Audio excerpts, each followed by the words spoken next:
Shocking. Karen attacks paramedic with a bat during life or death emergency. Watch the unbelievable turn of events. It was a typical Saturday afternoon when everything changed. I was at home, just finishing up some errands when I received the phone call that no one ever expects to get. My cousin, who had always been healthy and full of energy, suddenly collapsed while visiting a friend's house. The panic in my aunt's voice was undeniable, and I could hear the desperation as she relayed the situation. It was one of those moments when time seemed to freeze, and my heart dropped in an instant. She said that my cousin was having difficulty breathing, his face turning pale, and she had already called for help. I rushed to the scene, my mind racing with the worst possible scenarios. As I arrived, I could see paramedics pulling up, their sirens blaring through the streets. The ambulance door swung open, and the trained professionals immediately went into action, assessing the situation with calm precision. I stood by helplessly, trying to make sense of what was happening as they moved my cousin onto the stretcher. They worked quickly, but the atmosphere was tense. The paramedics tried to stabilize my cousin, checking his vitals, but his condition wasn't improving. As they prepared to transport him to the hospital, I noticed a woman standing off to the side, watching the whole scene unfold. At first, I didn't pay much attention to her until she suddenly started shouting. The woman, later revealed to be a resident from the HOA, began to yell at the paramedics, accusing them of being too slow and not doing enough for my cousin. She made no attempt to understand the severity of the situation. Instead, she ranted about the neighborhood, complaining that the emergency response wasn't fast enough. Her voice grew louder, and her frustration turned into something far darker. I remember thinking how strange it was for someone to be so upset when lives were at stake, especially in a moment of crisis like this. But it wasn't just the yelling that caught everyone off guard.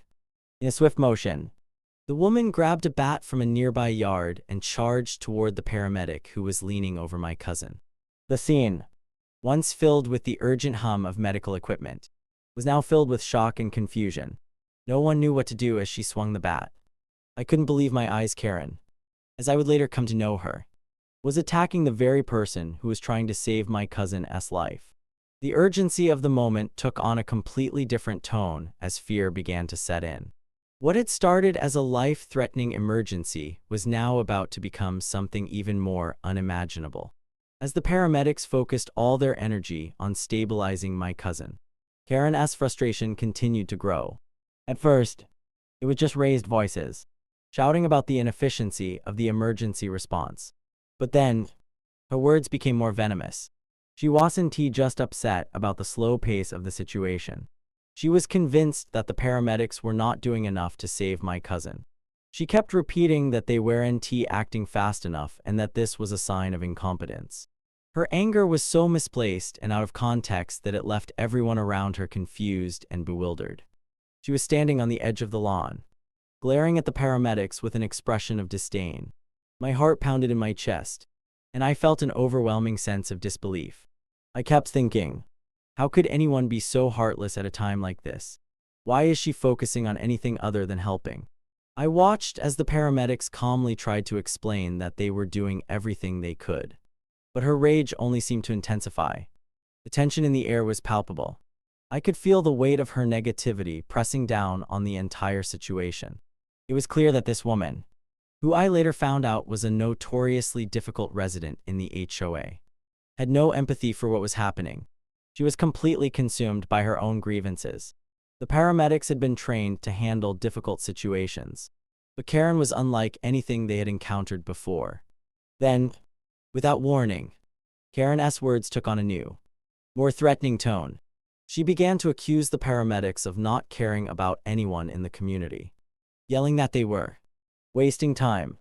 Her shouting was getting louder, attracting the attention of neighbors and passers-by. It seemed like no one could stop her from escalating the situation. What should have been a controlled and focused emergency response was being overshadowed by this woman's irrational anger. Before anyone could react, Karen crossed the line. With a sudden, shocking motion, she grabbed a baseball bat from someone's yard and began to move toward the paramedic who was closest to my cousin. The sheer speed and intensity of her actions left everyone frozen. The paramedic, who had been so composed in the face of my cousin's critical condition, was now facing something completely unexpected. It all happened so quickly. What was once a medical emergency turned into a dangerous and chaotic confrontation. I could hardly process what I was seeing. Karen wasn't just angry anymore. She was a real threat. As Karen approached the paramedic with the bat, the sense of urgency shifted from saving a life to protecting one. The paramedic, who had been so focused on my cousin, now had to face an entirely different danger, one that none of us had anticipated. The scene, which moments ago had been filled with the sound of sirens and medical equipment, was now filled with chaos. I could see the confusion in the paramedic's eyes as he turned toward Karen, trying to process the sudden threat. It was clear he didn't know whether she was simply going to yell more or actually take a swing. Karen's eyes were wild with anger. Her face contorted into a snarl, and she was moving swiftly. The paramedic instinctively stepped back, raising his hands in a defensive gesture, hoping to de-escalate the situation without provoking her further. But Karen wasn't listening to reason. Her voice was full of venom as she screamed at him, accusing him of not doing enough to save my cousin, her rage consuming all rationality. It was like her anger had overtaken any sense of humanity, and she no longer saw the paramedic as someone trying to help, but as an obstacle to her own misguided view of the situation. My cousin was still lying unconscious on the stretcher, his breathing shallow, his life hanging in the balance. But Karen didn't seem to care. In her twisted mind, the only thing that mattered was her belief that the paramedics weren't fast enough, that they weren't giving her what she wanted, and that they were failing to do their job. The more the paramedics tried to calm her down, the more she lashed out. It was at that moment that the real gravity of the situation hit me. The life of my cousin wasn't the only one at risk now. The paramedic was facing physical danger from someone who had completely lost touch with the reality of the emergency at hand. I could see the paramedic's training kick in as he tried to keep his distance. But Karen wasn't letting up. With a sudden, swift motion, she swung the bat, aiming for the paramedic who was trying to protect my cousin. It was impossible to understand what she was thinking. Was she truly so blinded by her own rage that she couldn't see the damage she was about to cause? As the bat came crashing down toward the paramedic, everything seemed to move in slow motion.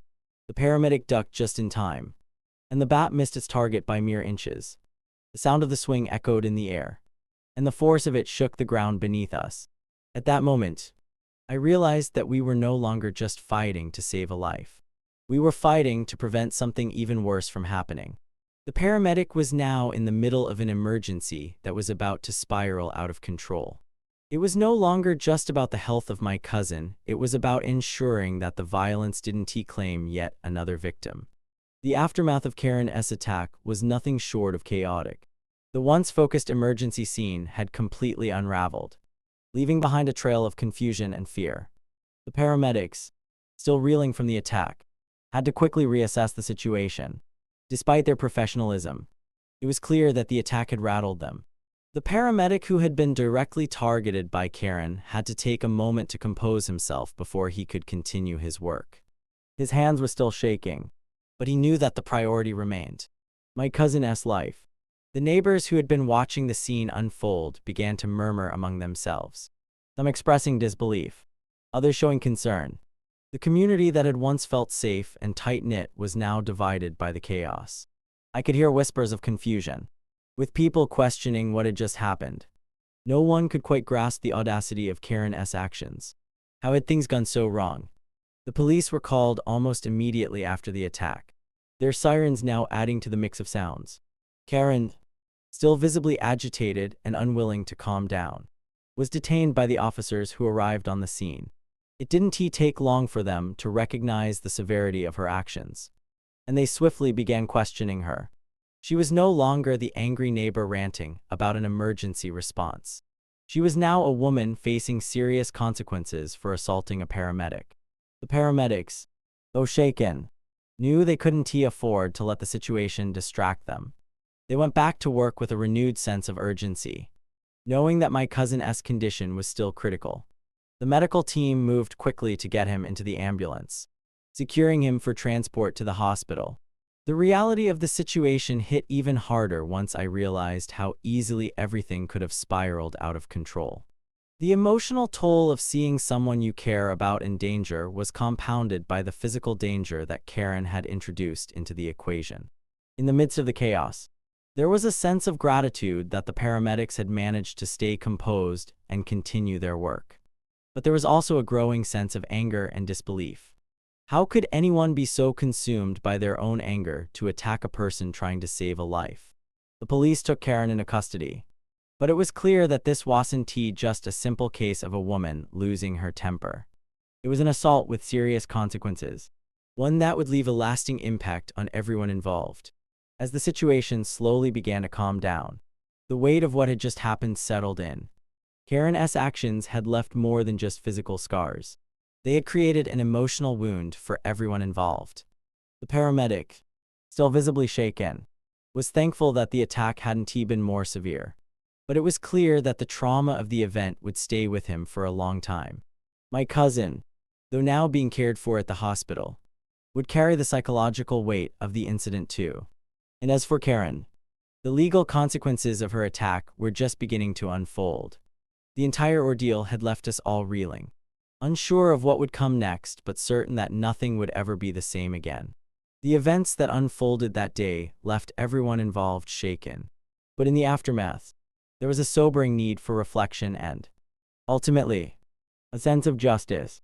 As Karen was taken into custody, the focus shifted from the chaos she had created to the legal and emotional consequences of her actions. The police had quickly recognized the severity of the assault, and it was clear that this was no longer just a case of an angry neighbor. This was an incident that would require the full weight of the law. Karen's attack on the paramedic had put lives at risk and shattered the sense of safety that once existed in our community. The process of legal proceedings began, and Karen faced charges of assault, which would carry serious repercussions. Her actions not only endangered a first responder, but also delayed critical care for my cousin, who is now recovering in the hospital. The community's outrage was palpable. What had started as a simple emergency had escalated into something much more complicated. And people were struggling to come to terms with how someone could react so violently in a moment of crisis. For my cousin, the emotional toll of the incident was undeniable. Although physically recovering from the health scare, the trauma of witnessing the attack on the paramedic lingered in his mind. He couldn't forget the image of Karen charging at the emergency responders with the bat, and the feeling of helplessness that had washed over him.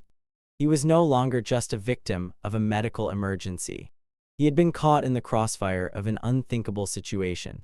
It would take time for him to process everything that had happened. For the paramedics involved, the attack had left scars as well. Despite their training and experience, no one could have prepared them for the kind of threat that Karen had posed. The paramedic who had been targeted by the bat required time to recover mentally. He had witnessed countless emergencies, but none had ever involved an assault like the one he had just endured. The psychological impact was profound. It raised questions about the safety of emergency responders in the line of duty, and the stress they face when responding to situations that spiral into chaos. As for the community, there was a collective sense of disbelief that slowly began to give way to support for the paramedics and the process of healing. People rallied together, offering words of comfort and sympathy, especially to the paramedics who had risked their own safety to save lives. In the end, justice would prevail. Karen would face her charges, but the true victory was that she would not be allowed to redefine the entire ordeal with her anger. The actions of the paramedics, their calm in the face of danger, and the community's support would serve as a reminder that, even in the most difficult of circumstances, there is strength in compassion and justice. The lessons learned from this harrowing experience would stay with all of us. It was a stark reminder of the unpredictable nature of life, but also a testament to the resilience of those who put others' lives before their own. If you found this story unbelievable, make sure to hit that subscribe button and turn on notifications so you don't miss any of our jaw-dropping videos. Stay tuned for more shocking moments and real-life drama.